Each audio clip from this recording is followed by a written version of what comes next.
அரசின் சாதனைகளை பாராட்டி அக்கட்சிக்கே வாக்களிப்பேன் என்று ஒருவர் வெளியிட்ட வீடியோவை முதலமைச்சர் ஸ்டாலின் தனது சமூக வலைதள பக்கத்தில் பகிர்ந்துள்ளார். இந்திய சுதந்திரம் வாங்கும்போது தமிழ்நாடு கடை கோடியில் இருந்தது வளர்ச்சியில். இதுக்கு எல்லாத்தையும் முதல் இடத்துல வந்திருக்கு. த மேஜிக் 5 வருஷம் நடந்தது பெரிய மேஜிக். இதுவரை திமுக ஓட்டு போட்டதே கிடையாது.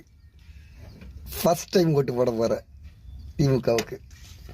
ஆட்சி பொறுப்பேற்ற போது வாக்களிக்காதவர்களும் வருத்தப்படும் வகையில் சிறந்த ஆட்சியை வழங்குவேன் என்று தான் கூறிய சொல்லை காப்பாற்றியுள்ளதற்கு இந்த வீடியோவே சான்று என்று அவர் நெகிழ்ச்சியுடன் குறிப்பிட்டுள்ளார்.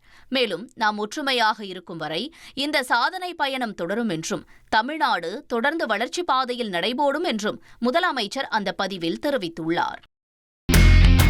இனி செல்லும் இடமெல்லாம் செய்தி. தந்தி டிவியின் வாட்ஸ்அப் சேனலை ஃபாலோ பண்ணினா செல்ல இருக்கும் இடமெல்லாம் செய்தி. இதோ QR கோட் இப்பவே ஸ்கேன் பண்ணுங்க, ஃபாலோ பண்ணுங்க.